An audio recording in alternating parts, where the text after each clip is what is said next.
Are we gonna have the little TV too? No, it's cable boxes. Live now. Good evening and welcome to the Board of Selectmen's meeting for February 25th. We'll start the meeting with a Pledge of Allegiance. I pledge allegiance to the flag of the United States of America and to the republic for which it stands, one nation, under God, indivisible, with liberty and justice for all.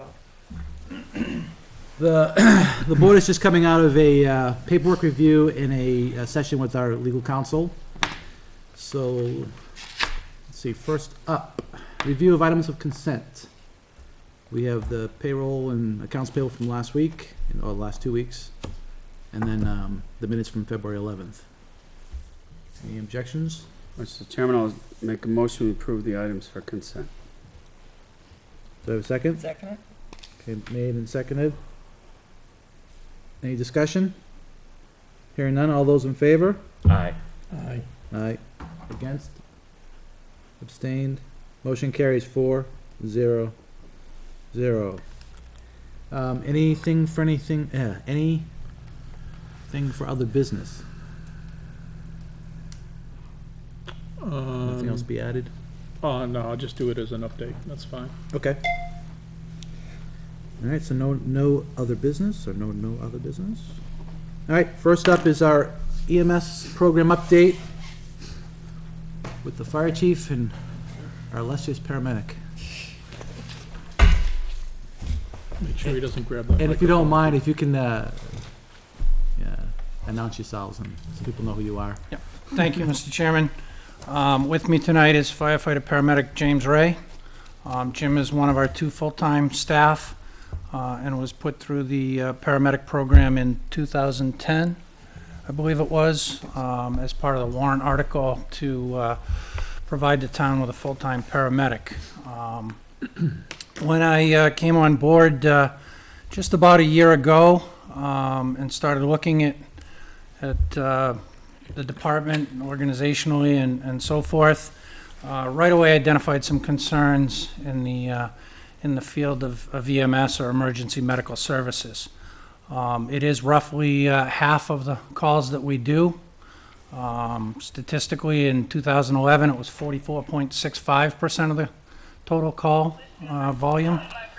And, excuse me, here's another one. Right there? Somebody has a slip. And at the end of 2012, it was 49.11%. Some of the things that were identified right off the bat, and I know Jim is gonna speak to them tonight as he summarizes his report, I believe you all have a copy of, were the lack of EMS training. In order to be nationally registered as an emergency medical technician in the state of New Hampshire, in the state of New Hampshire, to be an emergency medical technician, or EMTI, now soon to be EMT Advanced, or paramedic, you have to do it through the National Registry of Emergency Medical Technicians, which is a national organization. They require that you recertify every 2 years. As part of that recertification, depending upon skill levels, anywhere from a 24 to a 48-hour continuing educational program, and 48 hours of continuing over and above the actual refresher, 24 to 48-hour refresher program. You have to show documentation of 48 hours of continuing education in other areas. We weren't providing that as an organization. We basically left our EMTs and our EMS folks on their own to do that. In addition to that, we were not regularly providing the required reporting to the state of New Hampshire under the Trauma and Emergency Medical Services Incident Reporting System, or TEMSIS for short. So there were quite a few concernable issues. And in order to address those in a timely fashion, Jim had stepped forward and offered to fill the vacant EMS coordinator position, fairly common position within fire departments. I took him up on that offer, given his level. As a paramedic, he was fully aware of the protocols at all levels, paramedic being the highest of the 3 levels. Jim had already identified some of the concerns, identified a few more, and worked his way through, with guidance, worked his way through addressing some of those concerns, being establishing a reporting system, compliance with the state's reporting system, revising our medical resource agreement with St. Joseph's Hospitals. Every agency is required to have a medical resource facility. We hadn't updated our agreement with them in a number of years. What we didn't have was a paramedic level agreement or a narcotics agreement so while we had Jim as a paramedic, he didn't have the tools, if you will, or the medications to work as a paramedic.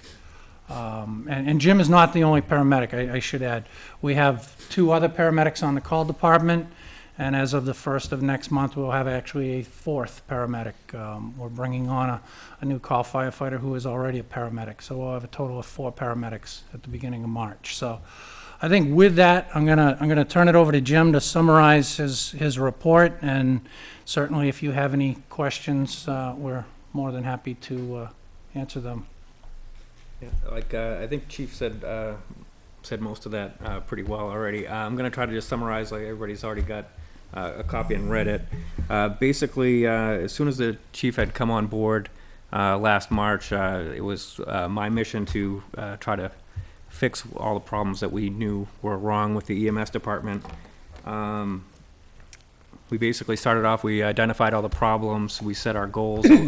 What was most important, we prioritized what the problems were. We fixed the big ones right away, and we're continuing to do that. And we're just trying to build that foundation so we can just kind of operate at a much higher level. The biggest deficiencies we had were first, the state requires for every medical response that we go on that a patient care report is generated.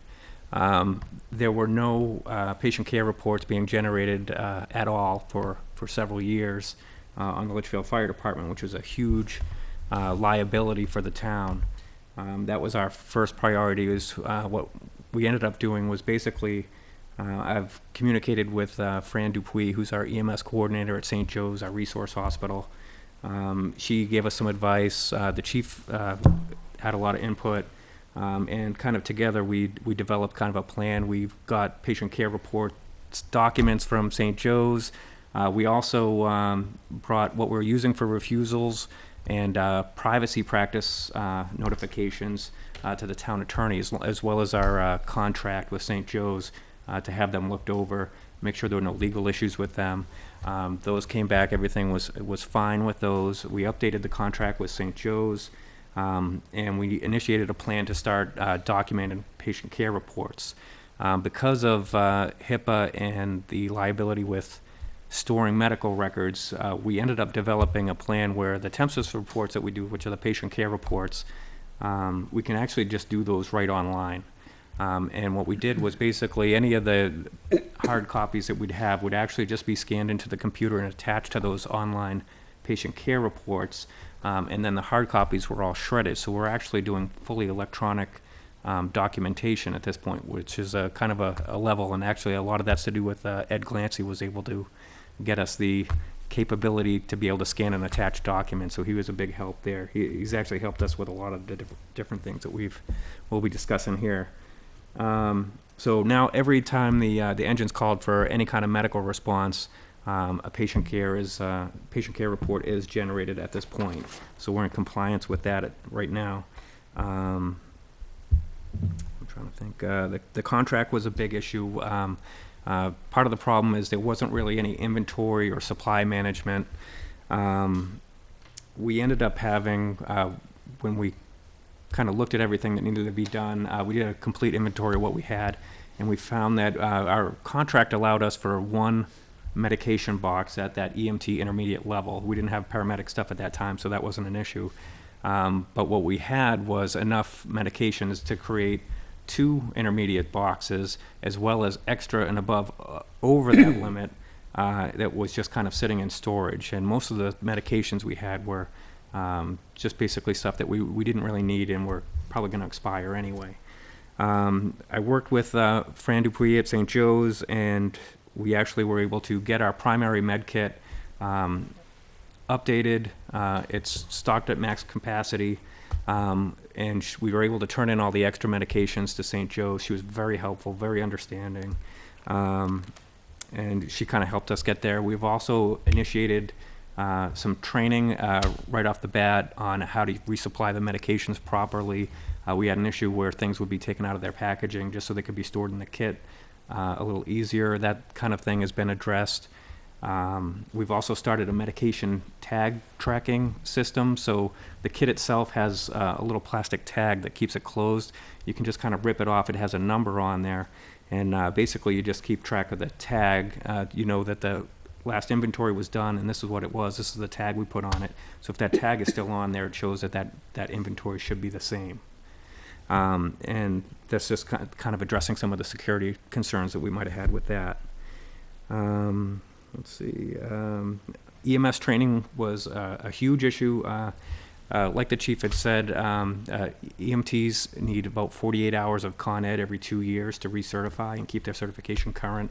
Advanced EMTs, they need 36 hours of Con Ed, and paramedics need 24 hours of Con Ed. There's several certifications that they also need to keep current, and they need to do a 24-hour refresher training and also some transition training each recertification period. For the last 2 years before the chief came on board, there was no EMS training going on in the Litchfield Fire Department, and it actually ended up, we're going through the end of a recertification process right now. Most EMTs look like they're okay at this point, because we've really tried to hit that hard as soon as possible. We started an EMS training right away, but a lot of people were having really trouble getting the Con Ed hours that they needed. April, we started right away. We started with our first EMS training, and that EMS training was on EMS documentation, because that's the biggest thing we were starting off with right away. Get everybody all on the same page, and that's when we started doing the electronic patient care reports. That's when we initiated that. So everything kind of hit all at once. We've also done an EMS training. It's now once a month. It's been about 2 hours each month. But what we're looking to do is in the near future try to, we're going to plan on contracting with an outside EMS education company. There's a couple that are out there that we're looking at. We're hoping to basically have someone else come in from the outside, professional instructors, and teach a 3-hour class once a month. And in that class, it'll include the continuing education they need, but also it'll, over time, each month, it'll knock out some of the requirements for their refresher training, so we won't have to send every EMT to a separate refresher training every 2 years. A refresher training, I think, costs about $225 to $250 per student. So we'd be kind of bringing that back and making it a little bit easier by doing that. Let's see. Another issue was the when EMTs get their certification, they were basically just kind of, okay, you're certified, so now you can start going to med calls, and that was it. So there was no mentoring process or precepting. That was another thing. It kind of later on down this, after the initial things were taken care of, we initiated an EMT preceptor program. I think it's Chris Schofield was the first actually student of that, and he went through that successfully. We now have another EMT that's going to be coming through that who just graduated from his EMT basic program. And it'll basically, we assign a preceptor to that candidate. They'll be basically going to med calls with preceptor supervision, doing patient care, getting the initial experience they need, because that's really where they start learning, is after they graduate from school, get their card and start practicing. That's where they get their experience and they learn from. So we just kind of supervise that, and we have someone there to, if that EMT gets into trouble while they're still new, there'll be someone there to advocate for the patient and assist that and make that EMT feel as comfortable as possible. Let's see, the paramedic medications, that was a few-month process of trying to be able to get that. We now, on our primary rescue, our primary med call vehicle, which is Rescue 1, we actually determined that Rescue 1 was going to be first due to all our med calls. It was kind of sitting there without a real job until the chief decided to make that the primary piece, which has worked out wonderfully. It kind of gave it a place, and now we're using the Rescue all the time now, so almost daily, more than most of the engines actually. So we've got a med compartment. When we did get the paramedic medications, it's required that the narcotics need to be double locked. So what we did was we have a medical cabinet that we put inside a large cabinet.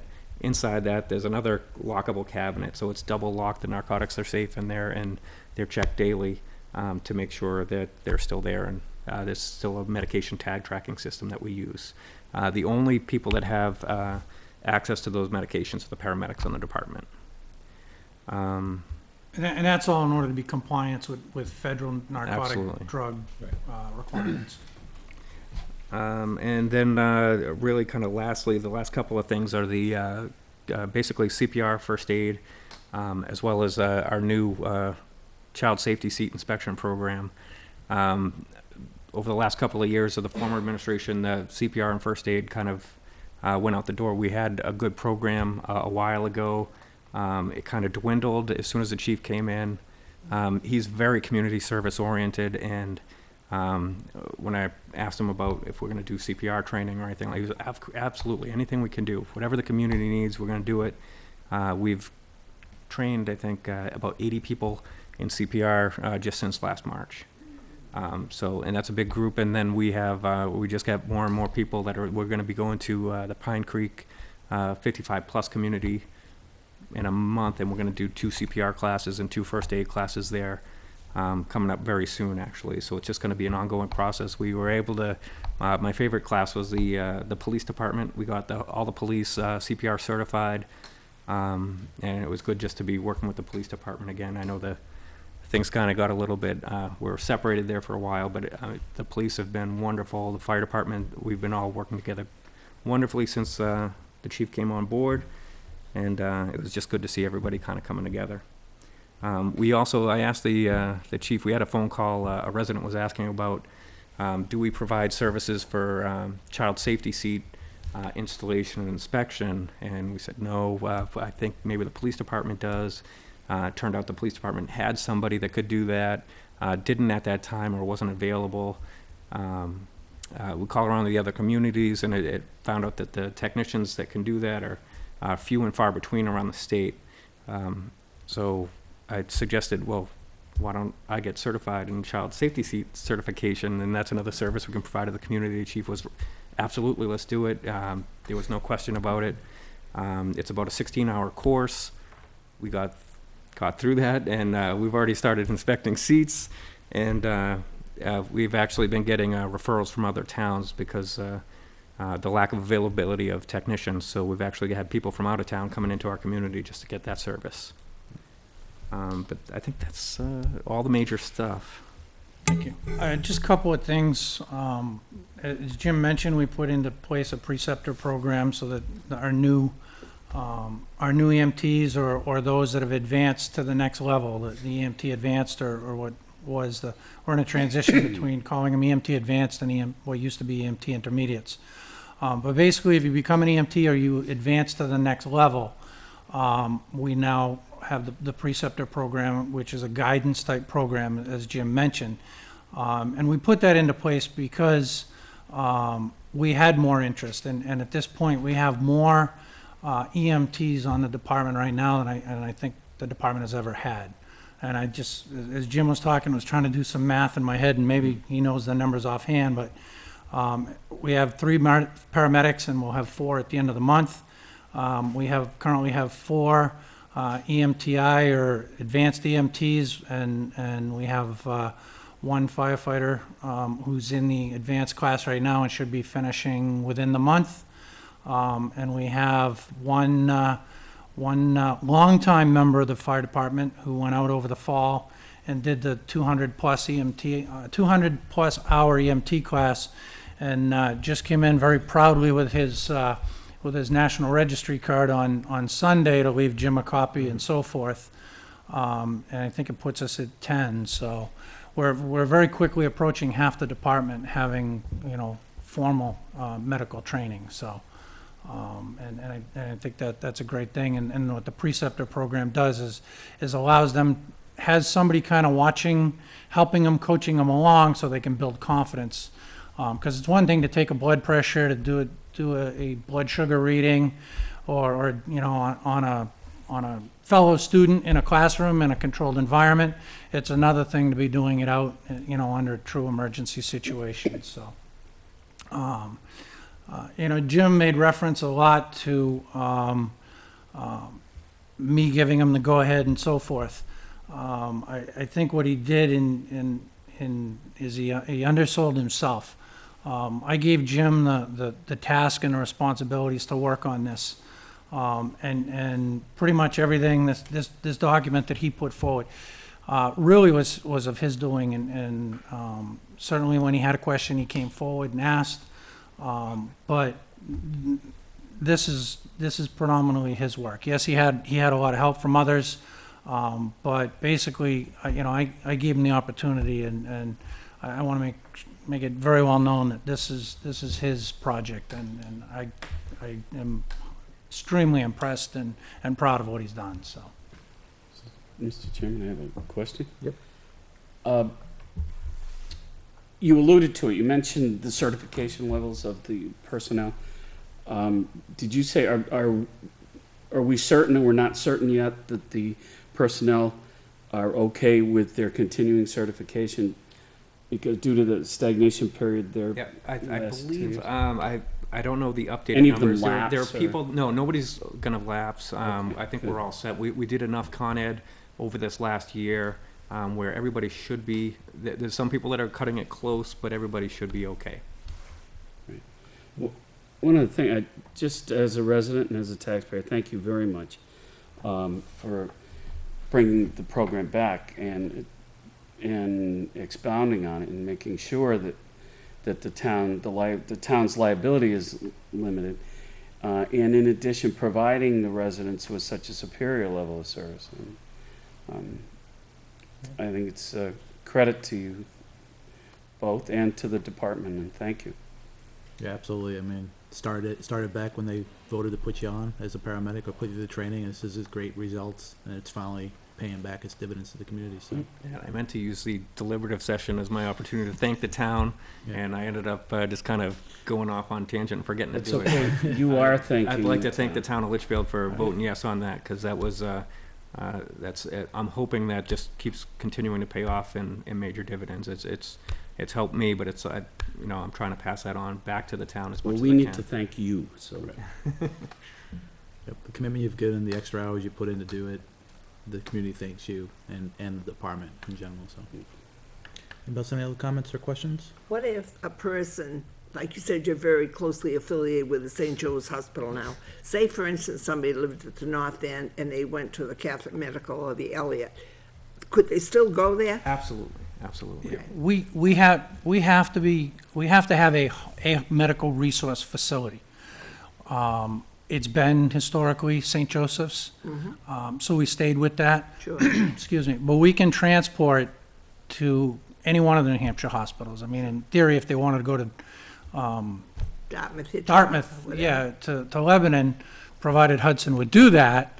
But we can transport to any hospital. We just have to have one that we do our medication exchange with, that in the advanced levels of the EMS, the intermediate or the advanced EMT and the paramedic, when they do the recertification, we have to have a medical director that signs off on that. That's Dr. Jim Martin at St. Joseph's. One of the things that Jim didn't mention was that's all now online. You can go on, I can go online from home whenever, do my re-registration. I don't have to fill out all the forms and chase down his signature, my signature, and so forth.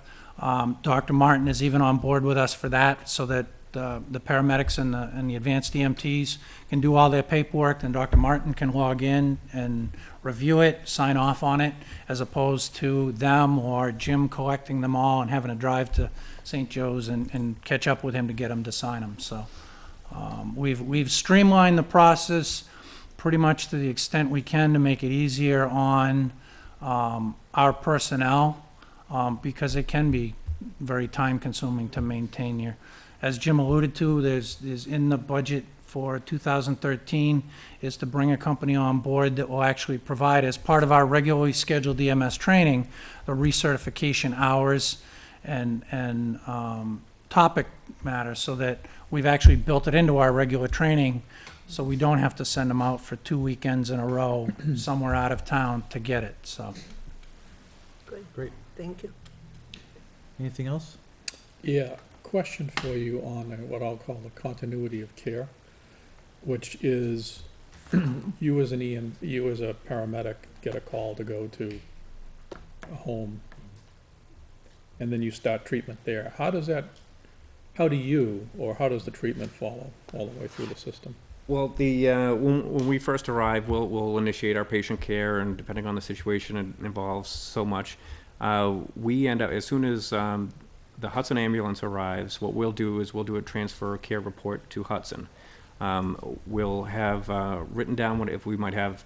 At that point, we'll probably only have the medication list, the initial vital signs, past medical history. We'll do basically inform them of everything that we've learned about the patient on the time that we were there. They get, we basically have, it's a carbon copy sheet, so they'll get one half of that, and we'll keep the rest to add to our report. The Hudson ambulance, basically at that point, they've taken over patient care, and they'll generate their own patient care report. And this all goes into that state TEMSIS website, which can be accessed. So now if this patient continues on the ICU, they want to be able to see, well, what was the patient like on scene? What did they do on scene or in the ambulance? They can pull up the Litchfield Fire Department's patient care report, which will detail everything that we did. And then they can also pull up the Hudson ambulance and the emergency room and then everything they've learned in the ICU. And that kind of establishes that continuity of care. So you don't really go to the hospital with the patient at all? Well, usually what we'll do is the more not critical patients, we'll basically transfer the care to Hudson, and they'll transport the patients themselves. The critical ones, at least one of us will usually jump in the back and help out, provide an extra set of hands or whatever they happen to need. Along to that point, if for some reason Hudson doesn't have a paramedic on the ambulance and can't get one, our agreement that they have to provide a paramedic either on the ambulance or at a minimum an EMTI. But if the primary ambulance is out and the other paramedic on duty and Hudson is at a outlying station and there's going to be a time frame, Jim can actually continue care in the Hudson ambulance as a paramedic and provide the same level of care that paramedic could provide. We've worked through that with Hudson, and we now have what he would need to take with him. But as he said, we will routinely send, whether it's Jim or another member of the department with Hudson if need be for manpower and so forth. Generally speaking, it's a lateral transfer of care from paramedic to paramedic. It doesn't have to be if he is or anybody has initiated care at lower than a paramedic level because that's what the situation warrants, then it's a lateral transfer. Once he steps into the protocols or administers a paramedic level skill, then he can only transfer that to another paramedic. So in the event there was not another paramedic on the ambulance, he has to now transport. And we've actually done that once or twice since we've last fall. And it's streamlined. There's no bump in the road whatsoever. And Hudson's been very cooperative. They're wonderful to work with. And they've always appreciated the help when if they didn't have a medic on the ambulance. And we often will send, even a newer EMT just for the experience, so that they get the experience of continuing that care through to the hospital, in the ambulance, on the way, and then, in the ER, so. Can you talk a little bit about the use of the rescue versus the tankers or Sure. Yep. whatever? As Jim kind of mentioned, when I arrived, the rescue, and I guess for everybody's benefit, we have a tanker which carries a large amount of water, it has a pump on it. We have 3 engines which have some water as well as pumps to pump the water. And then we have the rescue, which doesn't carry any water, doesn't have a pump. It basically carries the jaws of life, technical rescue, medical equipment, and so forth. That really had no role, as he said. Clearly, it had no role in the organization. So that was very quickly an easy decision that we have it, we're going to use it for medical calls. That way we're not exposing water and pumps, to sub-zero temperatures. It's a smaller vehicle, it's a little easier to maneuver, it was much easier to train 99% of the department on, so that we don't have only a half a dozen or a dozen drivers to get the engine out the door. Pretty much everybody can drive the rescue, so it may be somebody that's not an EMT driving, but an EMT on the rescue. The equipment's getting there. So the equipment, as Jim said, the rescue is the primary response vehicle to all medical calls, motor vehicle accidents, and anything like that. It's our toolbox and giant first aid kit on wheels. And I want to say right now, all but maybe one person is a driver on the rescue, where not everybody's a driver on the apparatus, because there's a lot more involved in that. So that was another reason, which really wasn't mentioned, is we had a push on getting everybody through the driving process and the driver certification process for the rescue during the course of last summer and fall, so. And is that stored now in the station? Yes, takes up the back north-south bay. So it actually is drive-through, which again is an advantage for the vehicle that's out the most. Don't have to worry about backing it in and the tight quarters. It goes out one door and it comes in the opposite door and it's ready to go again, So so. it'll make that swing left. or And right. it makes the swing out on the north side of the building much better than the tanker ever did, so. So yeah, that probably gets the most mileage of all the vehicles at this point, so. Okay. Pack sardines in there, though. No matter how you look at it. Thank you. When I gotta turn sideways to walk down the aisle, it's a problem. Oh, it was a nightmare. I did forget to mention the defibrillators that we're hoping in the warrant article. Actually, we've been working the entire time, basically knowing that we wanted to try to purchase the defibrillators. We've done an incredible amount of research. We've been comparing all the monitors. We're actually going to be starting a demo with the LifePak 15. We've already done one with the Zoll X series and the Philips HeartStarter MRX. And so we've been trying to do as much of that process as we can up front, so that way, if this passes, which we really hope it does, and we hope everybody supports it, we'll be able to purchase 2 new monitor defibrillators soon. And as Jim mentioned at the deliberative session in this thing, that is a piece of equipment that is critical to be able to provide the paramedic level skills. Without it, he would not be able, any of the paramedics would not be able to provide the paramedic level care without that cardiac monitor, so. Great. All right, Thank you, gentlemen. I appreciate your Thank time. you. Very good job, guys. Good job, Thank you. yeah. It's nice to see things coming together. Yes. Have a good night. Yeah. Okay, next up on the agenda is public input. Do we have any members of the public who'd like to speak to the board or the community? Thank you. Good night. This woman, maybe? Public input? Public input? No? Just visiting. But I Just did have a question, would it be okay? It's regarding the website, the town website, because I do have to go to work for 7 o'clock, so. Sure. I'd like to- Thank you.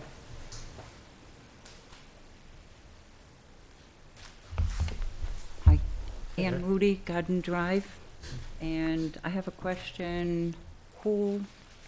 We used to have a website, we were able to access it and find out a lot of information.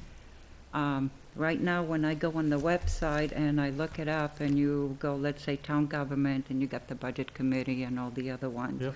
What I'm basically looking for is trying to find out some information on, we used to be able to reference different documents like final actual spending reports and things like that. Where would I be able to They should all, access they it? should all still be there. There should be a document library on the side that you can find all that stuff on. When I go in, I can't access anything in there. I don't know whether I'm doing something No, wrong. no, you may or- not be, but I know that we were having some problems with PDF files that were being posted. I went in under the minutes and the latest update information was on what, January, I think 28th and Yep, that's one probably the last approved minutes, right? We just got, approved, we yeah. just got So 3 it minutes takes a little approved. while. Well, with the board meeting every 2 weeks, their last meeting of approved minutes was January 28th. Their meeting after that was February 11th, which they just approved tonight. So Okay. those will be active tomorrow or the next day. So is there a special area where you go in, or like if I go under the town, You're specifically looking for what again? different reports, I mean, what, Minutes of meetings, or I budget, think she mentioned budget spend- items. spending Basically- report. Yeah, the spending report's not Budget there, I line. gotta fix that, I guess. Applications are there, all the minutes are there. We actually been transitioning the site from the old location to the new one, so it's been redesigned, or relaid out. And, there's a reports and notice section that's not populated, and I gotta find out why that is. But, everything else should be there. more or less like default town budget and things like that? I That's mean, all there. If you go to the homepage, so if you're talking about things that are happening this year as far as the election goes, Uh-huh, right on the homepage, there's a little thing that says, for latest information of upcoming election on March 12th, click here. That's the whole 2013 election details. so it gives All the previous minutes, the warrants, the default budget, the MS7, the presentations are all there. even the budget committee also, everything is in there. Yeah, Everything is 'cause, there. Yeah, I was able to access the school farm, financial log. If you go Yeah. under the school, you go on the finance and operations, and you find all the business and financials, Sure. what, you could get the reports all on there the- all the- monthly. Yeah, all the things related to the upcoming election are on that page, and if you go to the homepage, you'll see it right under the byline. It says, for information of the March 12th election, click here. It'll give you all of that information. Everything is in Yep, there. everything is there. The annual report's there, deliberative session's there, the spending report, looks like it's not there, but I'll fix that for you. That's the 2012 spending report. Yeah, more or less, I was looking, what the spending, what's, like if we set up a cable trust fund, see Mhm. what's in there, so, it's just kind of curious. Yep. And it was very interesting going under the school, under the financial operations, big amounts of Yeah. money. Yeah, I think people should go in and check it out, but I do thank you very You're much for welcome. your time. Thank Come you. again. Thank you. Thank you. have a good night and thank you. Thank you.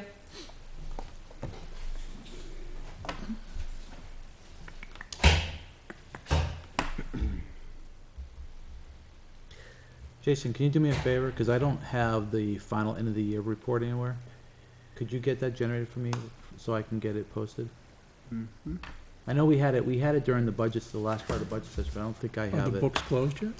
I don't. What we used to do Yes. is. Yeah, they're closed. Yeah, 12 has been closed for, A month. No, just a couple weeks, right? Should be relatively recent ago. Yeah, a couple weeks. Yeah. If you can get me the report, I know, we have the weekly report that gets posted, we can post that too. So that's Well, not an to issue. me, the weekly report should go up every week. It can, yeah, I'll make sure it does. There's a section missing for some reason, I gotta figure out why that is. I could've sworn I published it too. Under document library reports and notices, so it's all blank. Uh-oh. Hope I didn't delete it, cause I put a lot of work into that page. Anyway, alright, yeah, if you can get me the closed book, Yep. I'll get that posted on the, collection page and also post it in the static document library.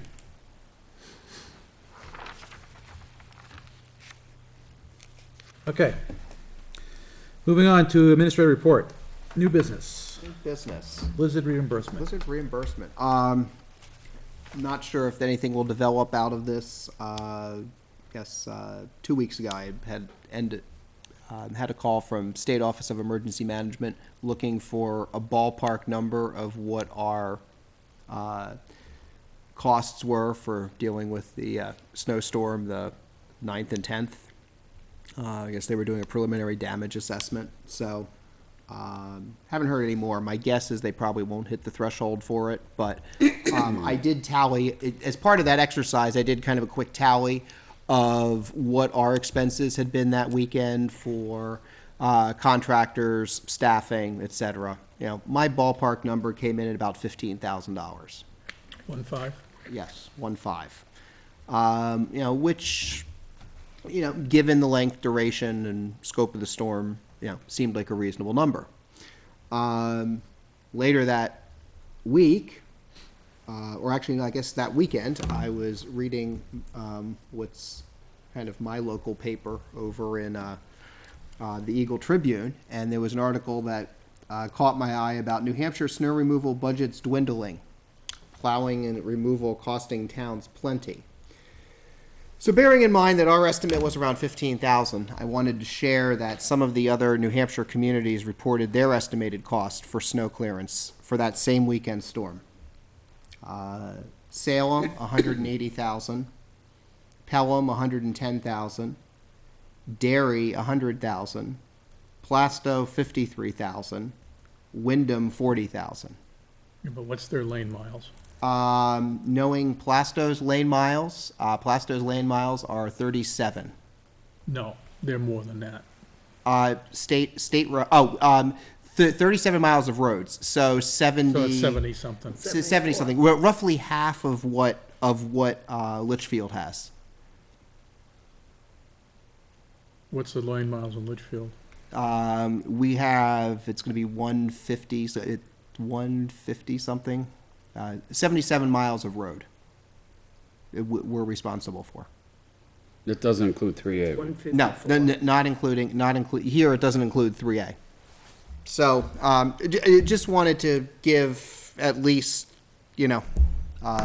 casual reference to, what our numbers look like, and, the kind of the cost control we're seeing in the highway department relative to where some neighboring communities are spending in the same storm. Okay.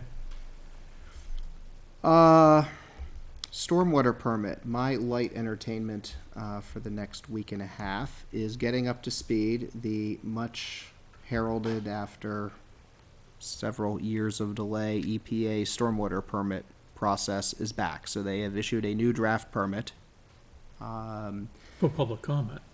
for public comment.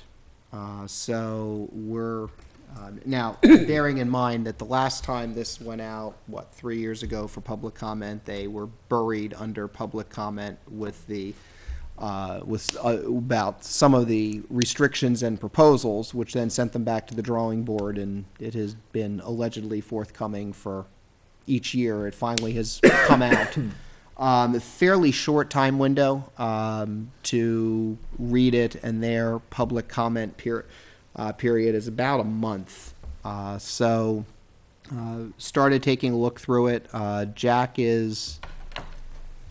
It was released mid-February. February 12th and it ends April 13th. Okay, so their public hearing is midway through. So there's actually Jack's attending the Manchester Regional Stormwater Group tomorrow, actually, for an update on it, and I will be attending the Nashua Group next week. So we're using the divide and conquer approach. And then sort of digging into what it really means for us, what we have to do. It will mean more work and more cost. The order of magnitude of that, I don't know yet. There will be a public hearing in a couple weeks, March 14th, over in Portsmouth. And then in the further comment, yes, for the next month. Their theory is then that gets wrapped up, and their hope is to issue the permit in the fall, which would then start a clock for us for the first phase, is we have to do a written response of sort of our broad plan of what we're going to do, and then get into the more technical plan the coming year. So, if the rest of this timetable holds, there will be a cost implication that we need to look at for 2014.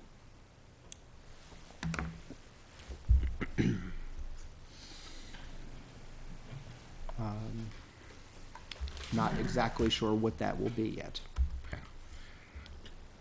Is that something that you anticipate will be going with an engineering company to complete? We have been using them, right? To some degree, yes. And that's where we need to break down what are the parts that we can pull together ourselves and where are the parts where it's going to make more sense to spend engineering dollars for them. My guess is that what you'll probably be seeing me come back with is looking for a supplemental amount in 2014 to do the planning, and probably buying more engineering services for that. Okay. Utility assessing. My plan tonight is really just to sort of introduce one of the things I'm looking at and start a conversation about the issues we have. Knowing that, actually, let me back up a step. This conversation for those watching will make a lot more sense if I provide a summary of the conversation as we discussed before our meeting with legal counsel and the subject of the non-public at the end of last meeting, which you've agreed is able to be disclosed.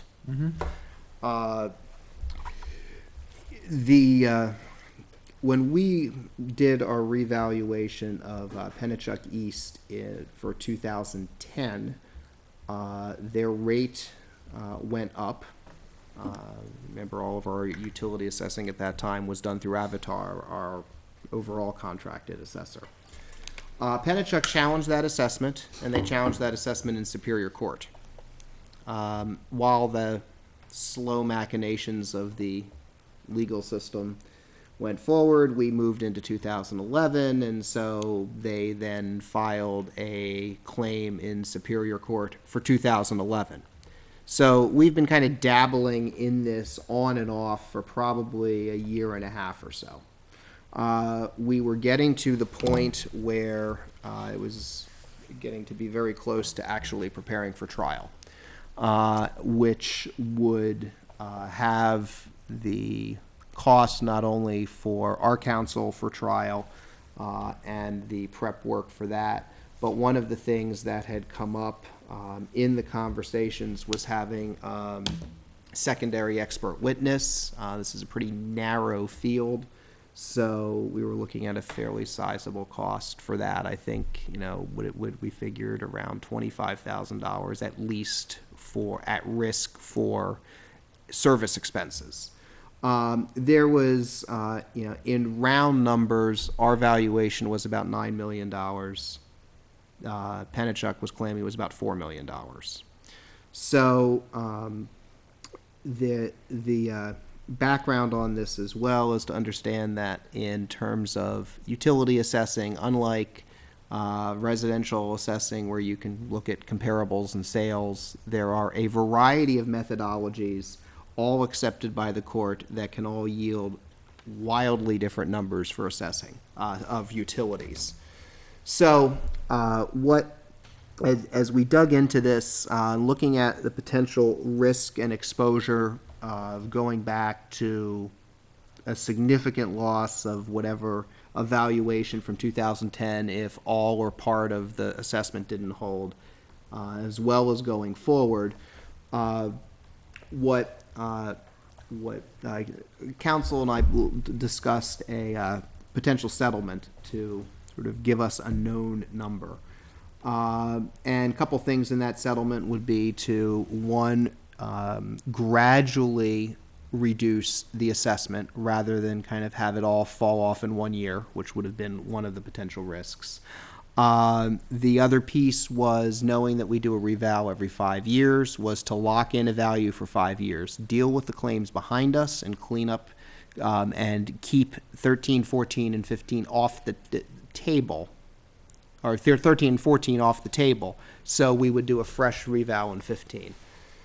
So with that, the settlement agreement with Pennachuck reduces their 2010 assessment from $9,051,900 to $7,900,000. Their 2011 assessment to $7,400,000.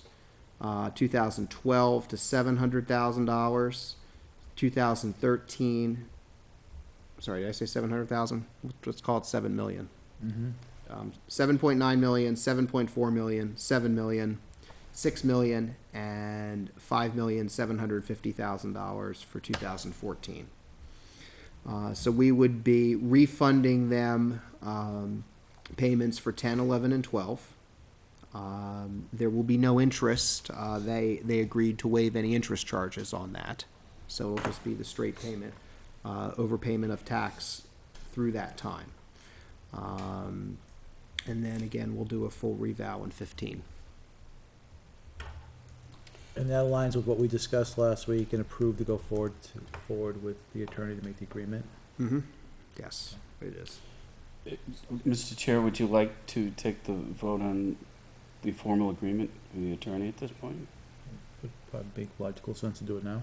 If so, I would move that the Board of Selectmen approve the settlement agreement as drafted by the attorney presented to us tonight. Second. Okay, motion made and seconded. Any discussion?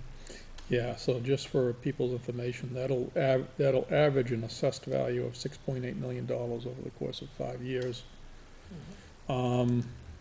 Originally, Penachuk said they wanted 4 million, an assessment. Town said we wanted 8.9. So I think it's a fair compromise between the two, and we'll go from there. Okay. Any other comments? Hearing none, all those in favor of approving the agreement, say aye. Aye. Opposed? Abstained? Motion carries 4-0-0. Okay. Okay, so now my next point about utility assessing will Yep. hopefully make a little Hopefully more makes sense. Yep. With with the resolution of the Penachuk issue, we also still need to prepare for utility assessing between now and our next revow.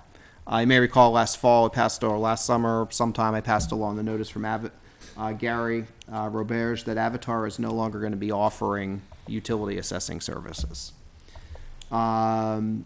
And so you really have a couple options. One is to find another specific utility assessor, and others to look at the state values. Very small market of utility assessors out there.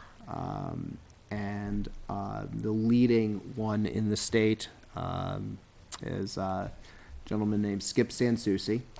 He was actually the person who we would have been considering for the expert witness in the Penachuk trial. So it was in line with that conversation. I said, while I'm talking to you, I have this other pending issue that I at least want to get a proposal and start our conversation here. So I requested a proposal from him to deal with our remaining open utility issues. What he's given me so far is a proposal that would be 2 years of updates, so that would be for 13 and 14, and one full revow in 2015. The cumulative price is $28,000 per year for the 3 years. And obviously, 28,000 for what? For Each year? 28,000 for each year for the 3 years. Yes. And part of that too is there is. Am I missing something? Because our total value for the assessments done on housing is somewhere in the range of 56,000 I think it's about. per year? No, is that what we're setting aside? That's what we're setting aside? Yeah. Yeah. It's a sizable amount. It is. I mean, the thing is, a couple things here. One is you're coming into it midstream, so it's not spread over 5 years. So it's like a revow. It's 2 years of lower cost and then backloaded for the third year. And so the number I asked for was I didn't want to kind of do two relatively low cost years and then one backloaded year in the revow year. We've tried to avoid that through the rest of our 5-year plan. So obviously, this would be an increase. It would mean we'd need to up our overall assessing budget in future years to cover this cost. And then for the other problem, unfortunately, is because, we're bringing in a new assessor with new data. He's going to be building his own data set with he has confidence behind the approach, just as, if you started with a new, from scratch with a new property assessor. Once that first full base is done, some of the other pieces would be on a less frequent timeline, and if you read through his proposal, you'll see that. The other alternative, or one of the other alternatives, is to use state values. The state uses another methodology, and a couple concerns that I would have with that is, one, it has a drawback of being lower than the methodology we currently use. How much? I'll get there. I have a lovely chart that I'm going to get to in a moment, which puts some of this in context. But also, on a logistical level, for the past few years, they have not been ready with those utility values by September 1st. We need utility values to file our MS1, the report evaluation, in order to set the tax rate. So, people get stuck further back in the queue if they're waiting for state numbers to plug it in. So we have a bit of pressure in terms of timing that way. So what I did to give some context here is I put together what other utility values do we have and what's the state's value on them. And just so, I left Pennachuck out because we've just dealt with that for the moment. But I took the current values. Energy North, we have at 455,000. State value is about 263,000. New England Hydro Transmission, we're at roughly 2.5 million, and the state's at around 530,000. New England Power, we have them about 12,150,000. State has them at about 6.25 million. So almost 50%. Yeah, it is. PSNH, 7.5 million for us, 5 million for the state. When I tally up those four, so excluding Pennachuck, the difference is $10,656,000. So there's a sizable difference between those two. Turn that into, okay, what does that $10 million yield us at a $20 per thousand tax rate? $213,000. So we're looking at a sizable chunk of value that we need to be concerned about here. Almost close to our incinerator, our recycle way operation cost. And because I was looking at that because, I had a little bit of sticker shock at $28,000 per year for 3 years for utility assessing too, and I had the question, hey, is it really worth it? You can navigate it around. I mean, your absolute worst case, if the only issue for the state was timing, is you build a larger fund balance and/or worst case, you take a TAN. Because you get delayed in setting the tax rate. On the other hand, walking away from $10.5 million of valuation, plus, looking at, okay, I left Pennachuck out of this equation because that, is on the back burner. But if we put Pennachuck at its current numbers in, we had them at around 9 million. The state had them at 5 million. So there's another $4 million that gets onto that difference. So, In the worst case, that's 1.8 million in assessed value that you lost against what we agreed to. right, right, exactly. So, I'm not looking for a decision on the utility piece tonight. I would like to probably revisit again some point next month. I wanted to introduce it. The number is a larger number than we probably anticipated, and to try to give you a little context for how to approach that number. But 28,000, does he represent you against the real estate assessing boards? He should. And Defend us, I guess. Yeah, well, he would defend us. The question that, I just have a proposal right now, so You know, I need to review with him. That was one of the issues that came up. Jay and I were talking about it casually the end of last week, and you know, if it's what's going to happen when it is defended. I mean, obviously, right now our agreement with Avatar is, while we've had those other costs, we have not paid for Gary. Gary has provided his defense as part of that. So I would want to confirm what that schedule would look like with Sanssouci, whether that's part of the package or there would be a different rate I schedule. would think it's part of his package. He's the one creating the rates. Right. You would think you want to defend it. I mean, I can understand maybe picking up expenses and that kind of thing, but it shouldn't be more than that, I wouldn't think. Yeah, and that's what I need to. Yeah. Okay. So So no decision now. We want to talk about it after I would obviously wait till the next board gets impaneled. yeah, And I wouldn't want to say when you do it, but probably want to get it done earlier than later. yeah. But as you have some time to digest it, if you have other questions, as you think about it, let me know, Okay. and I can try to put them. Does anybody have any other questions before we move on to the next item? No? I have thousands of questions, but I won't ask them tonight. Okay. All right, moving on to old business. First up, Code Red. Code Red, we launched our start call to build our database with the Code Red system middle of April, so shortly after our last meeting. As a reminder, that's the system that we have access to that will notify people by phone, cell phone, email, text, whatever they choose to register with us. Just to let you know, the number when you have call answering or caller ID comes up as like Florida. Yeah. So a lot of people are reacting to that and not thinking that it's somebody you want to pick up the phone from. I can't control that. Yeah, they're doing a dialer pool. It's just like when we get election time, the calls come from all over the world. Right. In this day and age, area codes don't matter anymore. That's a challenge. Well, Huh? Mhm.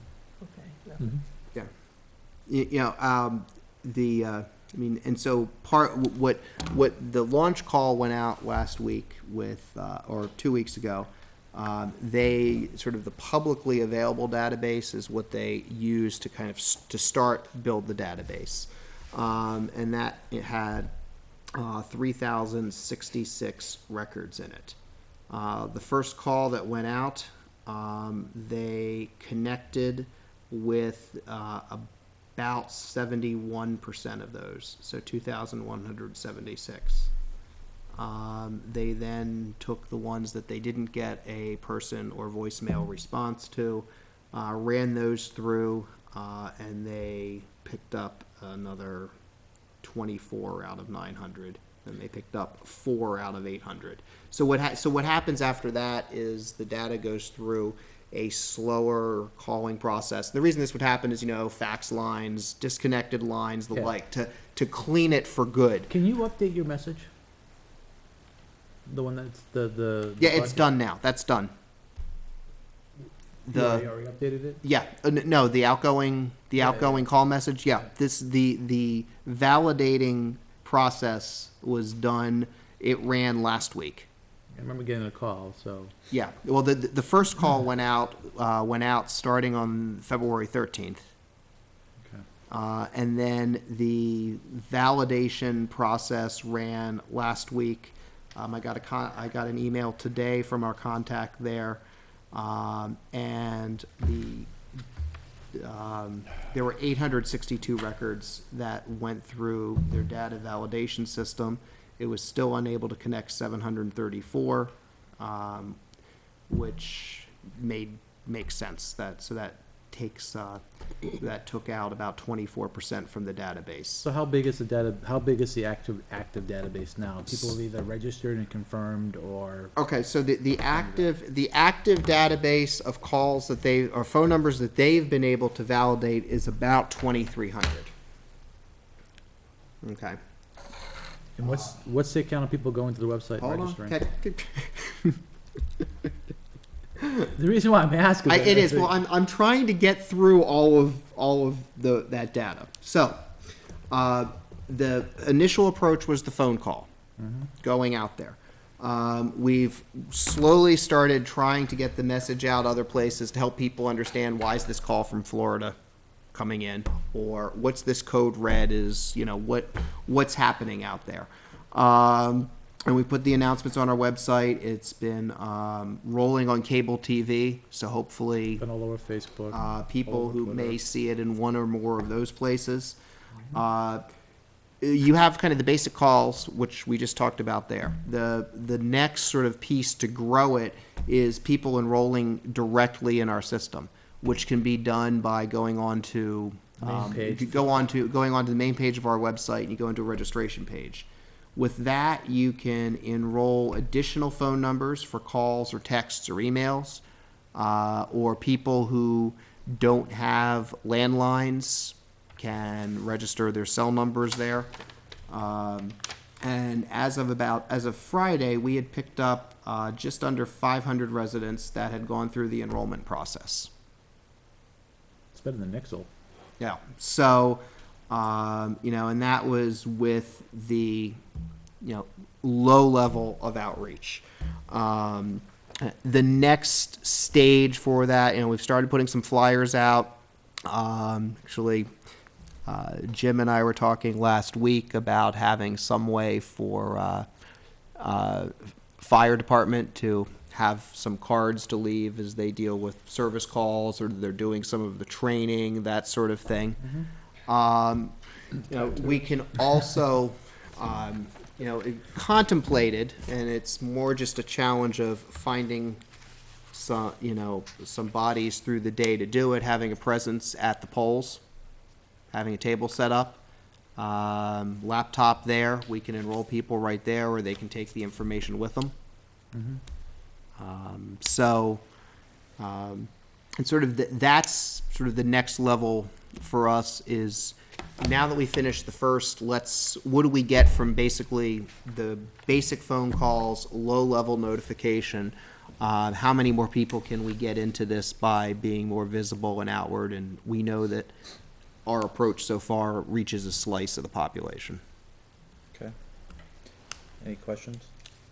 I know you sent some feedback, and we've obviously addressed it too, but I think the messaging is we're trying to get it out as many venues as we can and get people aware what it is and why we're doing it and the value that it has. If we do any more audible announcements, I would obviously suggest that we identify who we are. I would also leave the town hall phone number for anybody who has questions to call in. That was, the outgoing greeting had that. I don't remember if it did or not. Yeah, it did. The outgoing greeting, there's a recommended script that they use. Yeah. And so we explained what it was, we directed people to our website, or directed them to either side of the phones over here for registration. The key part that wasn't there, that might have either sent people screaming or been reassuring, was I didn't identify who I was. It was your voice. It was my voice. I could tell. Yeah, it was my voice. So, that's small. And so, again, people pick up the phone and are inherently suspicious about anything that happens. I was hopeful that the ways that they put their information in, by going to our website or calling our people at town hall at a known number, would provide that kind of secondary validation. So, Well, I can tell you the announcement on Facebook saw 783 people. Yeah. So 783 people saw it on Facebook and knew what it was about. And I look into referrals. It looks like the referrals are what drove it to the website to register. So not a high take rate if you think 783 people actually saw it, but yeah. So my suggestion is that we get a small table, and you can make it a self-manning table, just as you're heading out after casting your ballot, just beyond where we collect the ballots. Put up a small table there with a sign-up sheet and stuff like that, and put the forms there just to collect the information. And whoever's at the polls can check it every, 15, 20, 30 minutes, whatever the case may be. And, you're talking about doing paper? Would that be legal, all Doing right? Paper? well, why not? Unless Do you you want to think do it people by would computer. put Well, their I'm- information down there with nobody there? I'd be Yeah. very I hesitant. mean, if someone was there with a computer, they could enter it right away, I would Right, say yeah. that would get it, because then someone has to now do it in the back office, but, Well, then you're gonna have to assign a person. yeah, and I already raised my How concern about, how not being about able to cover a it. little table with information cards, like you said earlier, or sheets, call this, if you'd like to enroll. Yeah, I think do that'll be this. okay, Yeah. too. Well, and you know, I think if we may be able to, you know, amongst our various departments that are engaged, if we can get a couple people there during the peak hours of voting, may not make sense for us to be there from 7 to 7. But, you know, come for the morning rush, the afternoon rush, and the evening rush. Yep. So, and then we'll see where we are at that point, and then figure out, okay, what's the next exercise to do. Right, So, okay, moving on to just as a FYI. more of a courtesy item here, as we've gone this route, the state fire marshal has sent out a message that they are now using Nixle for information that the state fire marshal's office wants to share with residents. So, if you want to get a text from the fire marshal's office, you can visit the fire marshal's webpage or nixle.com, Nixle. And again, this is one of the other services that we also use in the police department. Yeah. Legal services. You all completed your homework and got back to me your ratings. We had asked for last time was for everybody to read through the 6 proposals, give us Top 3. some number of proposals. I gathered all of those up. When I summed them up, and I basically, since we had people rank and score in different ways, and some people did, you know, some people gave 2, some people ranked 5, some people ranked 3. You know, what was consistent across the board is we had 3 firms that were at least in everyone's top 2, in their top 2. You know, I was asked to throw my opinion in. I threw my opinion in. It didn't change the top 3 at all in terms of who was in and who was out. I mean, okay. So, question is, where do you want to go next? Talk with somebody from each of the. Do we bring, I mean, I think the question is, do we bring in the top 3, or just focus on the top 2? Bring those 2 folks in, those 2 entities in to have a discussion about their services? I mean, Was there a big difference between 2 and 3? No. In fact, when you leave me out of the way that I mean, it just sort of in my compilation of top 2 and 3, everyone had one firm on their list in the top 1 or 2 slot. yeah, There's one firm that was across the board in everybody's. And then it was kind of, and honestly, I mean, you know, second and third were a little all over the map. 2 people had one firm in their top 2. 2 people had another firm in their top 2. And that's how I came to the top 3, because after that we had. but there's the same firm that's in the top 2 everywhere.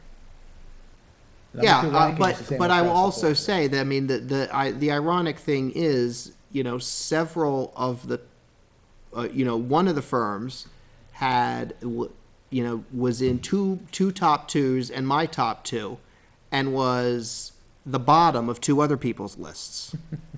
So, How it falls, man. so, you know, you know, I mean, I want to acknowledge that as well. So how, I mean, I guess what has been the past practices in evaluating council services? I mean, I only know of the one we've had, I don't know what we've done in the past. We had usually three, but I think that certainly you shouldn't have more than three, No, not for this position. I'd bring in the top three. I mean, Okay.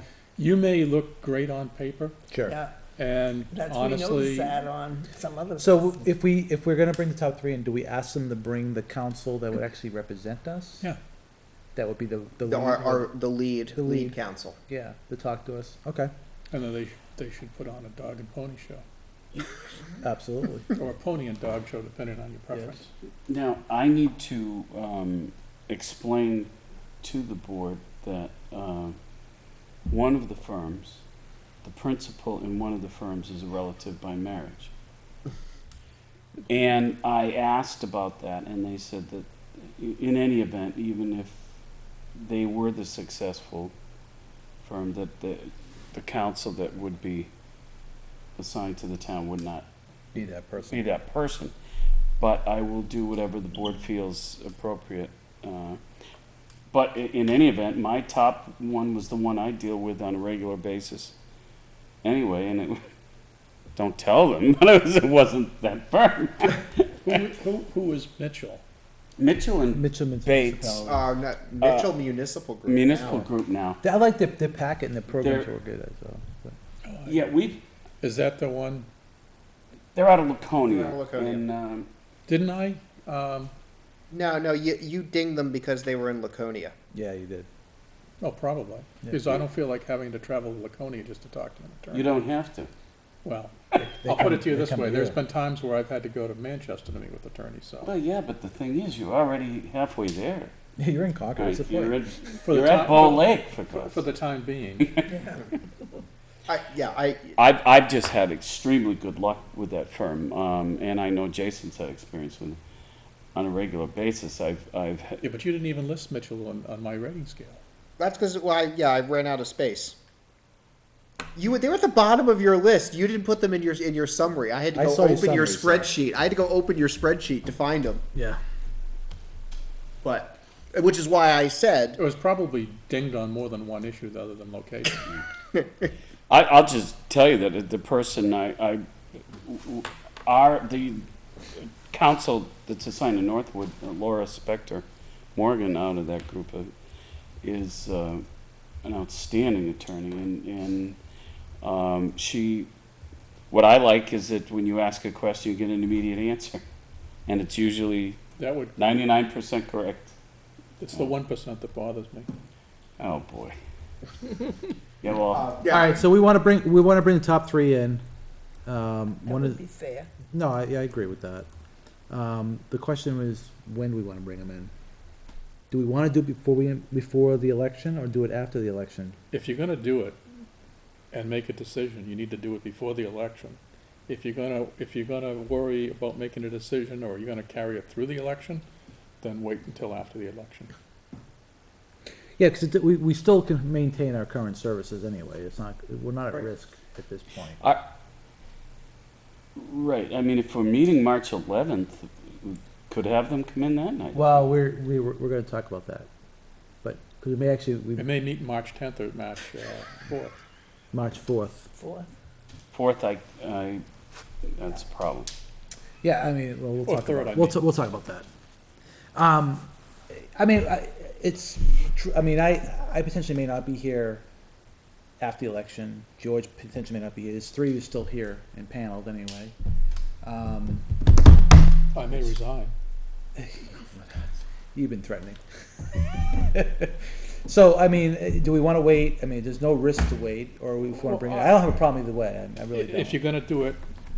If we're gonna make a because decision. If you're gonna use this board to make a decision, then it's gotta be a decision made before Correct. the election, in my mind. I'm just struggling with, George is not here. We bring these three people, these three organizations in, these three Firms. firms in, and we stalemate during the discussion. So what? so, Well, but then Then we they're, flip a coin. but then no, what I mean stalemate is we won't make a decision. They go, and then there's a new board and panel, now we gotta go through the whole process again to bring the next two people up to speed. So. So, it is- meet- so, meet- so, meet with so them- here- meet with here's, them and here's make a another decision. option. Yep. Have a meeting one night simply to have these people come in and present, and then make your decision March, whatever it is. Okay. I'm fine with that, as long as you make it on an evening where I'm free. I mean, it's fine with me. If we were to do that, what evening would you be free? What evening would anybody be free? Any evening except Tuesdays, Right. because I March have 11th. planning board Tuesdays. Yeah, and I have Northwood How about- Tuesday. How about Wednesday night? Wednesday evening, typically? We have to find out if these folks. The only reason I'd hesitate on Wednesday is 2 of your 5 members could have a challenge depending Oh, what in happens on Concord? Wednesday. On Wednesdays, because House is in session, some days that's Well, short and some and days that's Thursday's long. okay, How about a too. Thursday? Thursday's okay with me too. It's your budget night, you'll be okay with that. Thursday's Prince Spaghetti Day, as I recollect it. Yeah. I mean, I guess the question is, if we can pick a Thursday between now, except for the 28th, on the day. no, I As can't. long as I could just, sure, double check the calendar, that would be fine. And just to hear them present. Sure. Right. And Sure. book them, we So- got 3 firms? Yep. Mhm. So this I'm gonna say Thursday, book them for an hour apiece. Now, that's a long night, though. You won't need It's all an right. hour. No, you don't That need an hour. isn't that bad. You Oh, won't no? need an hour. Okay, Well, you shouldn't, Mr. Byron. okay. well, considering what we're trying to do, the 28th is, I know I'm out of the 28th, so that's, Right, I'm and that's too close. It How may about the not be able- 7th? the 7th would be the only option we have, only because, again, we're back to the election No, on the 12th. I can't, I have to, yeah, So the 7th would be the day we could do it, if these 3 firms. that's can- the only one I can't do. I'm up in Concord that night. On the 7th? Right. There's not a lot of Thursdays between now and the election day. But what's the difference between Wednesday and Thursday, though, for the legislature? Because they're in session Oh, Tuesday, Wednesday. Wednesday, and Thursday, right? Well, we have committee meetings Tuesday, Thursday, and the House session is Wednesday. The House session is the wild card because we have a drop dead date to get all the bills through the House. Mhm. So we're gonna be going flat out between now and I think our drop dead date's the 7th, Yeah. whatever that one, whatever that, or the 6th, I should say. We couldn't do Monday, the 11th? We could, I guess, but when we're gonna make a decision?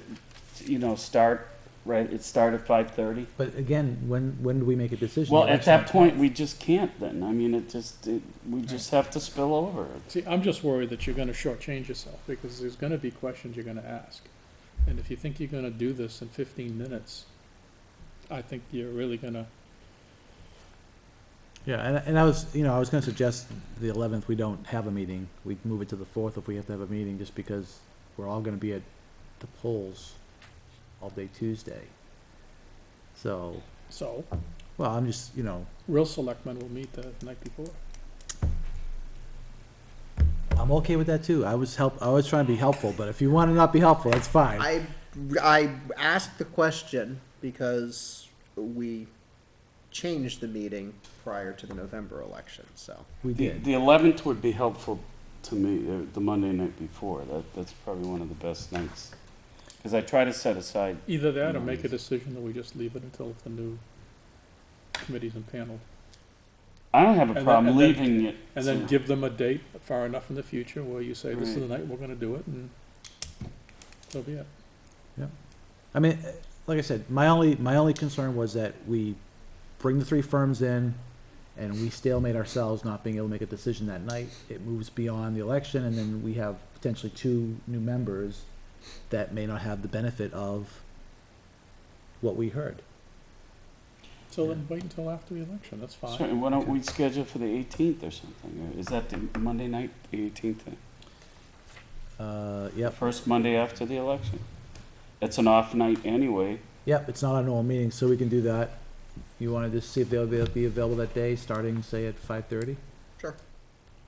Does that make sense? Yeah. Let's see if that works, and we'll do that.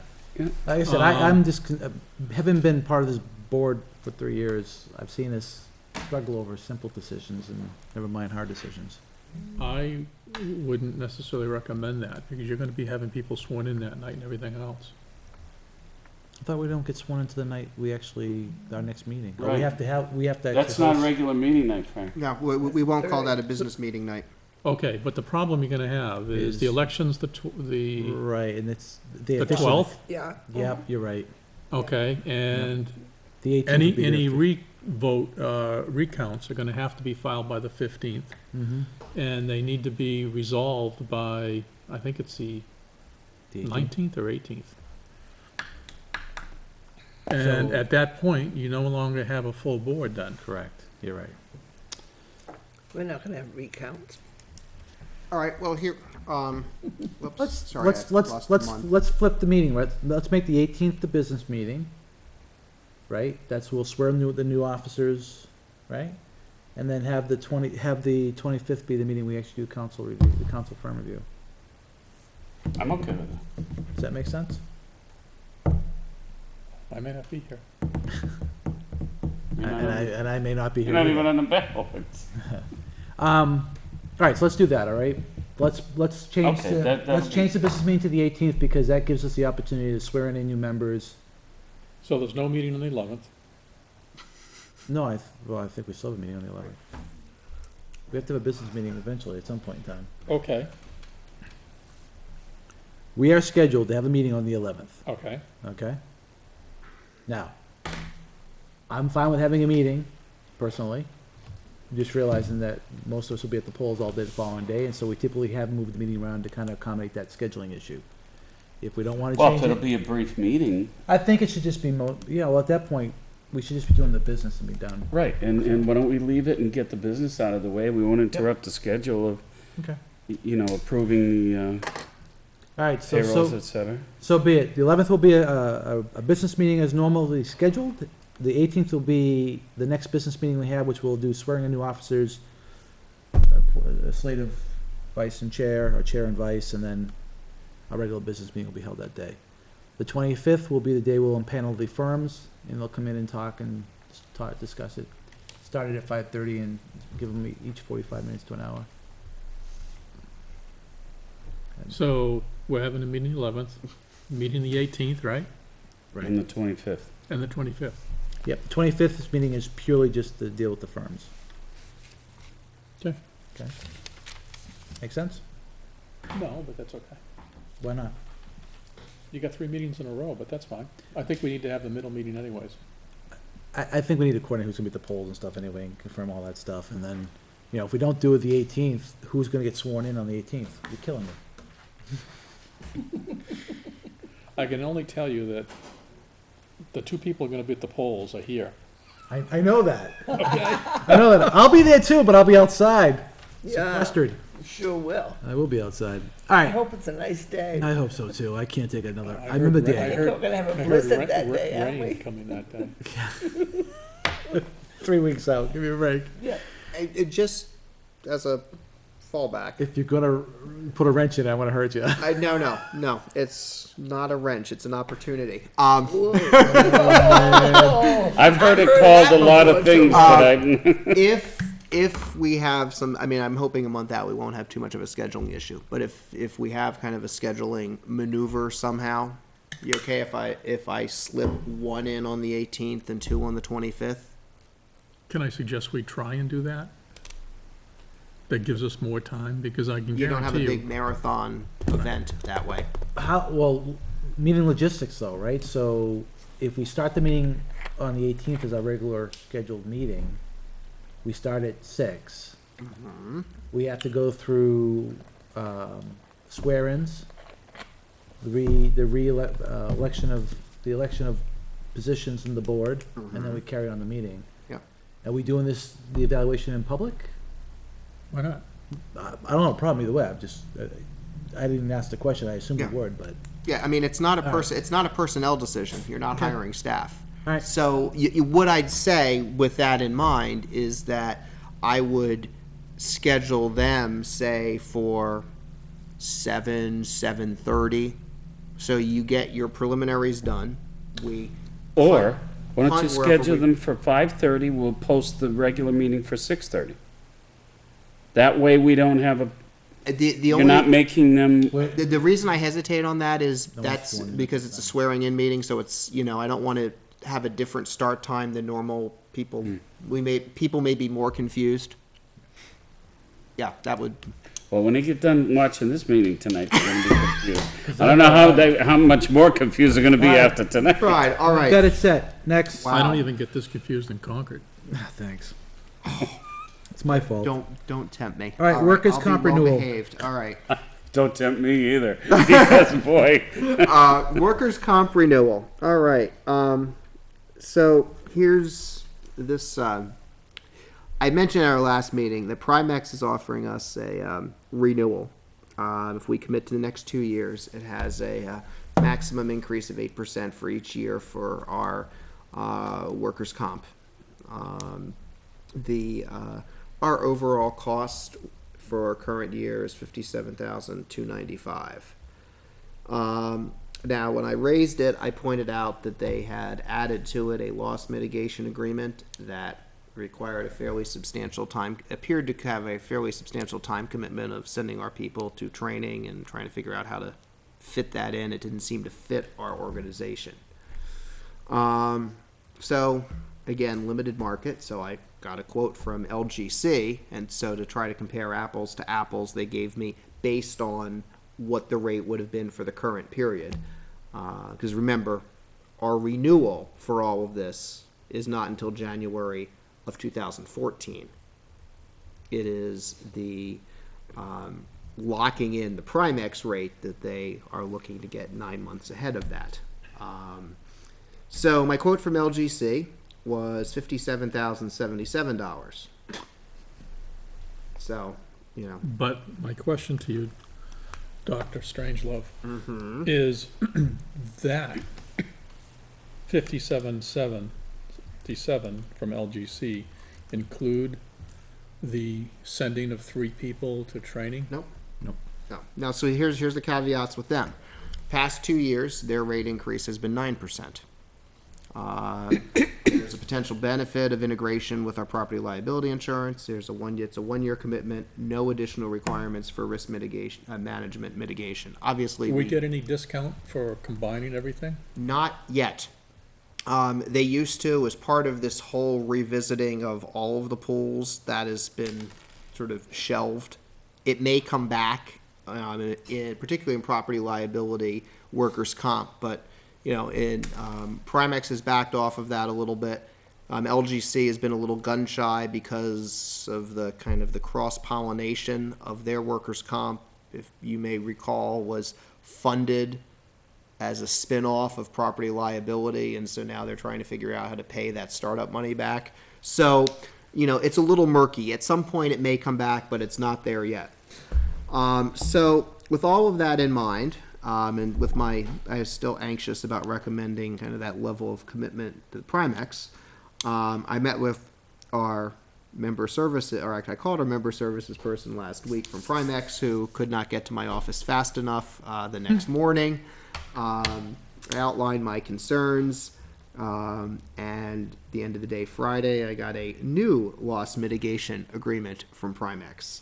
The change now is requirement. So 3 employees from various departments attend the Supervisors Academy over the next year. The Supervisors Academy is a 4-day training program.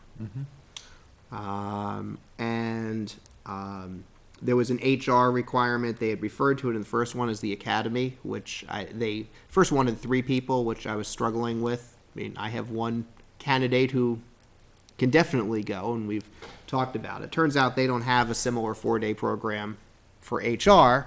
Rather, they have scattered courses through the year. So that requirement was reduced to 2 courses over the year, which I have no problem with because that's part of. Do we pay for the courses? No, they're all free. Other than Just pay the labor it's cost to it's go out. our people being away. In the office, yeah. Right, and the only time, the cost to the town is if this person has to be replaced. Right, and Like see if you have fire or police that are on patrol or right. station code, then you have to replace them, and that is a direct cost to the town. I mean, the HR piece would be Karen. So So, Yeah. just a stupid Terry and I question. would limp through. This is workers' comp. Why do we have to send supervisors for training? What is their training to do in workers' comp? Am I missing something here? He asked- There's a. He asked incredulously. Well, strangely, It's I a good asked. question, Mr. I Bell. asked a similar question to Primex, saying, okay, there were three things that we had to do: the supervisors, the HR, and slip, trip, and fall training. How to avoid, not how to slip, trip, and fall. Yep. And I said, I'm not seeing how these first two are related at all to our claims experience. We aren't sending people to workers' comp claims through gross mismanagement, which is why you would, send somebody to Supervisors Academy. We actually have the Prime 3 certification that they offer for risk management that we did last year. So this sounds like we have no capacity to do any of this stuff. Actually, What's the response? well, the response was to reduce the number. And there, I believe, personally, I believe they're trying to build up their reputation as offering, training programs, not unlike LGC did for years. Offer, I believe this way they'll have a captive audience. Yeah, I mean, they're And- driving, yeah. I look at 1 and 2, if one was one employee, I say go, because we have one employee that probably should go through that training. Mm-hmm. And 2, I think that same employee would benefit from that also, because it's 2 places where that employee's development's going. So it would make sense. Mm-hmm. Having 3, I mean, when I look at supervisors in our, Well, and honestly, that's kind of wwhere I struggled, is most of our people in supervisory roles been doing it a long, have long been time. doing it a long time, have been to a similar training. I mean, that was the original proposal actually had us broken out by, by administrative offices and the like, and, that was, my comment to our member services person was, no offense, but I'm not spending 4 days learning how to do the job I've been doing for 15 years. Right. Well, and I've taught at the Supervisors Academy in the past. Well, you so. may, No, I you may think benefit that- from a refresher, though. oh, I would think that would be much appropriate. Yeah, I think that's the case. I think you are one that's gonna go. Mr. Chairman, Go ahead, I'm sorry. We're digressing, sorry, go ahead. yes, I have to jump to defense of my fellow administrator here. No, I think I have an issue with an organization mandating that participants go to classes when we are paying them anyway for a service that they're providing to us.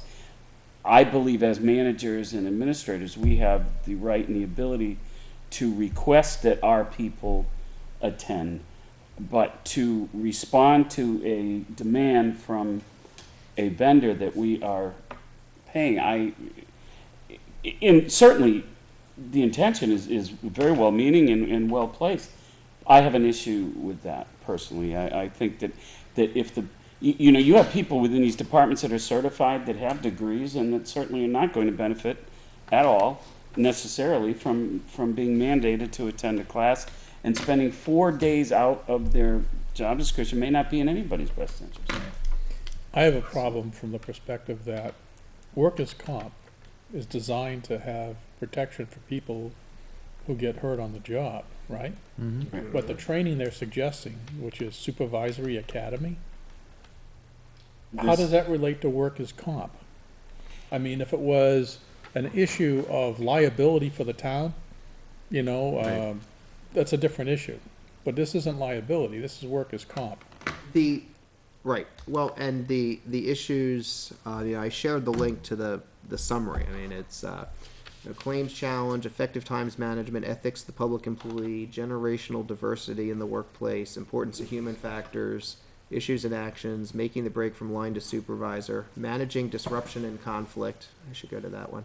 Motivating and coaching employees, role of supervisor as leader, role of supervisor as risk manager. Yeah, Yeah, like I mean, said, I don't have. I you're don't right. have- There's not a strong connection to claims. At the end of the day, I have no.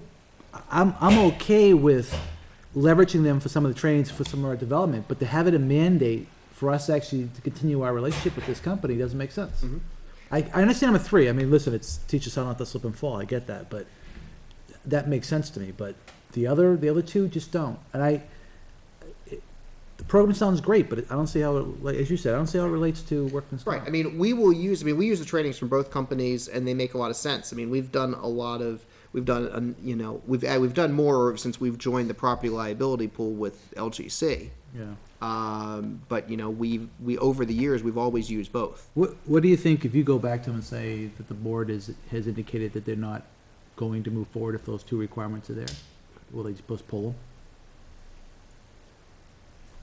them? I'll fire it back. I mean, and again, I mean They're either going to lose the business because we're going to go to LGC. Okay, well, we'll see. But here's Would we get a the thing reduction is also? well here's the roll of the dice if you don't do it. Is that, remember, this is a January renewal. We're not committing to renew at this point. We're simply committing. I mean, if we do it now, we lock in the 2-year max guarantee. Mm-hmm. So the other thing you can do is sort of hang out and wait and see, and see what our pricing is come fall. Get their new pricing. Get updated pricing for a full renewal from LGC for the coming year. Obviously, there's some open issues at LGC that continue to be sorted out. Here's another alternative. The other alternative is you go to them and say, look, you are equivalent to price of LGC. LGC has no requirements on training, right? Mm-hmm. Say, unless you drop this, we're gonna go to LGC. They'll come back and say, no, we're gonna have to keep it. Then you tell them, well, if you're gonna keep it, there must be some derived benefit in terms of our insurance ratings. Therefore, shouldn't we be getting a discount if we go through it? Or will they pay for those okay. people? Well, I was following you till the end. Their argument back will be you are getting a discount because you're locking in a maximum increase. Then LGC, here we come. Okay, that's fine. I mean, what? Yeah, I mean, And I'm not saying training is not important. That's not what I'm No. saying. I'm just saying, and I agree with John, I don't think that we should be handcuffed, but we've got to do this training just because we're going to these people. And to me, what's more galling is the fact that it's training in an area of supervision that's not even related to workers' comp. Right. Okay. That's my position, and I'm sticking to it. All right. Okay. So no decision, you take it back? Okay. So yeah, I mean, our decision at this point is that we're not going to be participating in their Training. Right, their. we'll take a lower rate if they want, but- We're not going to be participating in their rate guarantee program because of the requirements. Okay. I'll pass that. I will pass that back. Ask them what they would do. What would they give us for a reduction? They will tell us, Pat, that they've guaranteed their maximum increase, and that's the reduction. But that's not really a reduction. That's just holding the line. Well, I mean, No, it's an increase. Yeah, I mean, right. Yeah, no, it's an increase, but arguably they'd say for our participants, it's 8%. If you're not participating, it's 12%. Or whatever the number is. So, I mean, Oh, ultimately. like Frank said, there you go, LGC. Right, I mean, right, I mean, come fall, we get fresh rates for the new budget year that are real numbers for the coming year. We compare the numbers and go from there. But this is your risk. Okay.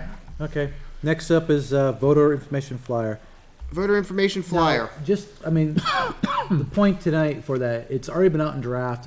We've solicited feedback. I think all feedback has been integrated into it, if there's been any feedback. We need to approve it tonight so we can get it to the HLN, get it to the printer to get printed and get it to the HLN for stuffing. And so we don't really have a lot of fluff here. So I don't know if anybody has any concerns with what we've seen in the draft so far.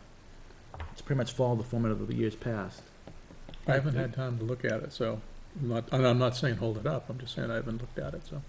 Okay. The text is basically the same text that I provided you 2 weeks ago. It's Right, that's simply- why I thought it Right, was. right, it's the same text, it's now shoehorned into, Rearranged. it's shoehorned into the layout. Yeah, it's in an 11 by 17 crammed in. Right. Did you want to add examples of how to vote? I don't think the moderator will allow that. Yeah, what I want This and what is document. acceptable are two different things. Mr. Chairman, I'll move that we authorize the town administrator to send that to the printer so that we can meet the time constraints. Second. Motion made and seconded. Any other discussion? Yes. Go ahead. My suggestion was to add on to that your code red system or red hook system, whatever it is. I don't think there was room. There's no room. There wasn't I didn't room. know if there was room maybe at the top to put No, something it's in. cramped, it's And cramped. the man. problem, I thought of that. seriously, the problem with that is that you have to put it so small, they may not even, may be You'd ineffective. have a You might real be high- better, Frank, doing a whole separate thing. Yeah, I don't know, I'm just, It's right, yeah, it's right in there. You can't get it much smaller than that. Yeah, I'd be You know, afraid we it'd have be a too lot of small. elderly people. in I'd, their I'd stick to eyes. the code red well, separately. can you do it as a footnote down here? Why What- couldn't, I wonder if you could put it as a little why, head, a little foot, like a foot head, footer. I will look and see. There's the one space I do have is on that front page. I can shoehorn in one or two more lines somewhere. I would just do it as a footer on that one page. Mm-hmm. Put the logo on it, and just say, for up to minute, whatever, go to this website and register. why wouldn't you want to put it as a separate, if it's that important, why wouldn't we We separate it, put it as a separate standalone, print it down the road in the HLN, and also print it on the tax bills when they go out and, Well, that's true. The tax, we can. Tax bill will get everybody. I'd rather think about if you're going to produce it one more way. I'd rather have the conversation about shoehorning it. I'd rather put it in a tax bill. sure. I mean, we have the flyers out there. We're gonna put those flyers. I out think you for risk people. having it be minimized if you're gonna Okay. put it on this flyer. That's fine with me.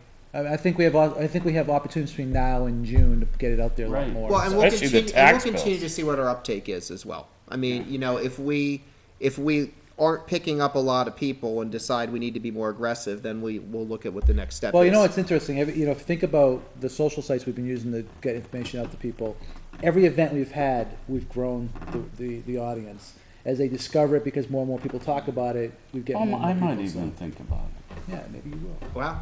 Well, a good test of that was the night before the calls went out on the first wave of Code Red calls. I posted on Facebook what it was, encouraged people to register. And, before we activated the public calling, we had already had 30 or 40 registrations in the system. So, okay.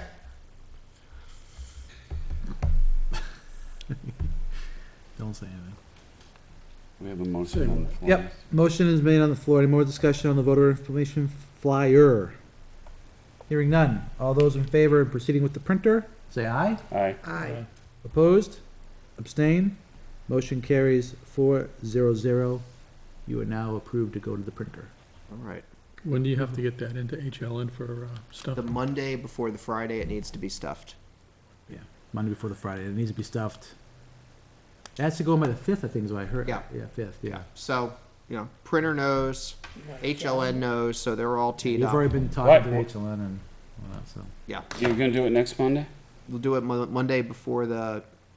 I was gonna It'll be in the paper for the 8th. is what Right, it'll be on the paper. Oh, okay, and- good. but- right, I have to get it to I the was gonna HLN say, on if you wait Monday. too long, then we're gonna. Right, I have to get it to the HLN for the Monday, so. Okay.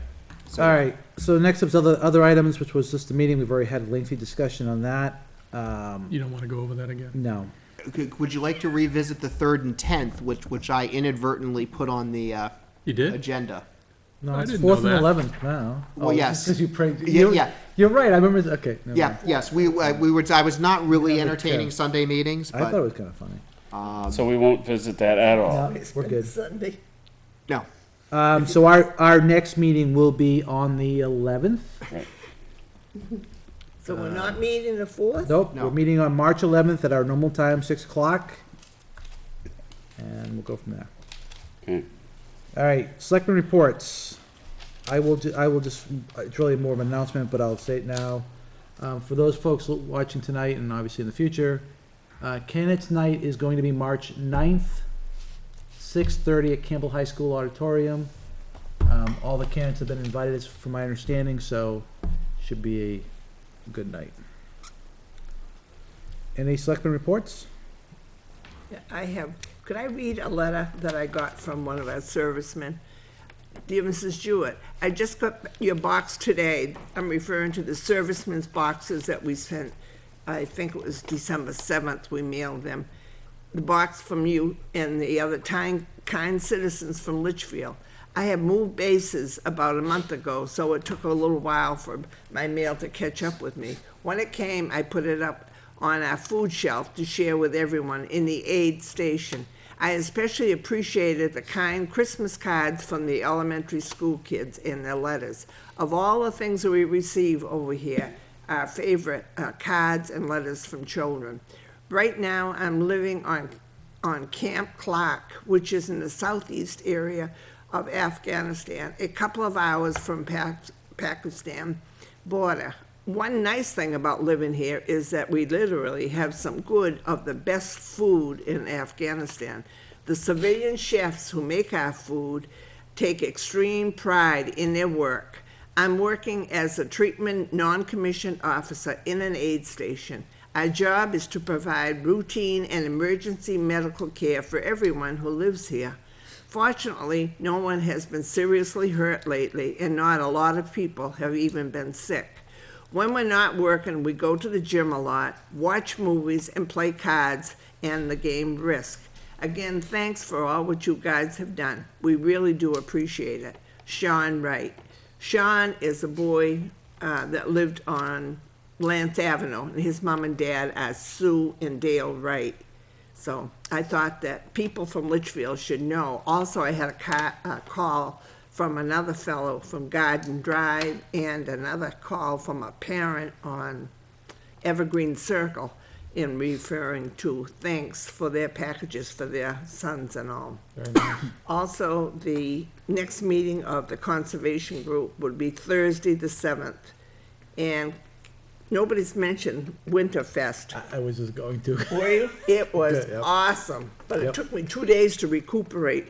I worked Friday night with the bingo and the movies for the kids, and then Saturday, we had the chili contest and raffles and dog sled rides and all. And when Jason told me they were gonna have dog sled rides, I said, oh my gosh, that will never go. Litchfield can't afford it.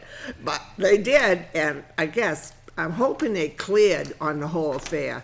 To me, it was very well organized, and all I can say is thanks to Keith Buxton. If Yep. it hadn't been for him, it never would have been like what it was. It was very, very Yeah, good. I was there a good portion of the day on Saturday. We obviously were, Jason and myself and Chief O'Brien were judges for the chili contest, so we ate lots of chili. Oh, yes. And it was all good chili. It was a very tough decision in the end, but I stopped by Friday night for the movie. They had over 70 to 80 kids there 88 children, they said. watching the movie. It was Seemed great like to see. 888. Yeah. You know, hats off to the rec commission for pulling together, you know, specifically Keith Buxton and Colleen Gamache, yeah. Marsh. It was an awesome, I mean, it was nice to see. I mean, we have these facilities, to see it used in that way, and all the people that came out on Saturday also. We had a nice little snow that night before. It just made Winterfest. It was beautiful. It was a beautiful day, and it was a lot of kids, a lot of the other groups like lacrosse and basketball and wrestling came in, did Karate demonstrations, demonstrations, karates. and all. So it was a great thing, and I look, Hockey. yeah, the hockey. I wasn't there for the hockey game, but I heard it was a good game. I heard it was. I left at 5. I was So I, you know, again, hats off to the rec commission and the folks involved and all the other folks who stepped up and helped. You know, like I said earlier, we have these facilities. It's great to see it be used for that. It's what they're there for. I hope they do it again, and I would love to see something like that, some other kind of program during the spring or the summertime also. They're planning on it. but, at Summerfest. But yeah, it was great, and I think the community, Spirit was right there. it was all there. It was nice. So hats off to everybody involved. Yep. And all the folks that came out and supported it too. Anybody else? No? Okay, there was no items for move for consent. There's no other business. I will take a motion. So moved, Mr. Chairman. Do I have a second? Second. Okay, motion to adjourn and seconded. All those in favor say, Aye. Aye. But when are we going to work on the polls? We got that lined up? well, we have the meeting on the 11th to talk about anyway, so. Oh, boy, yeah. the night before. Yep. So, I didn't hear everybody. All in favor to adjourn, say Aye. aye. Aye. Opposed? Abstained? We are now adjourned. Again, our next meeting will be March 11th, the evening before the polls. March 9th is candidates' night. We invite everybody to come out and meet the candidates. March 1st? What's March 1st? It's Friday. Friday, March 1st. Do you get your retirement check, Mr. Byron? No, Oh. somebody's birthday, I heard, I don't know. Oh, You heard wrong. is it Mrs. Jewett's birthday on March 1st? Oh, how old Well, are you happy birthday now? to you. You don't even want birthdays when you get this old. Yeah, but we don't know how Well, old. it doesn't matter. Happy birthday. Thank you. Yes, happy birthday then. So, Happy birthday. anyway, everybody have a great night, and thank you for joining us, and we'll see you at the candidates night, which will be the next meeting we have, our next get-together. Thank you. Yeah.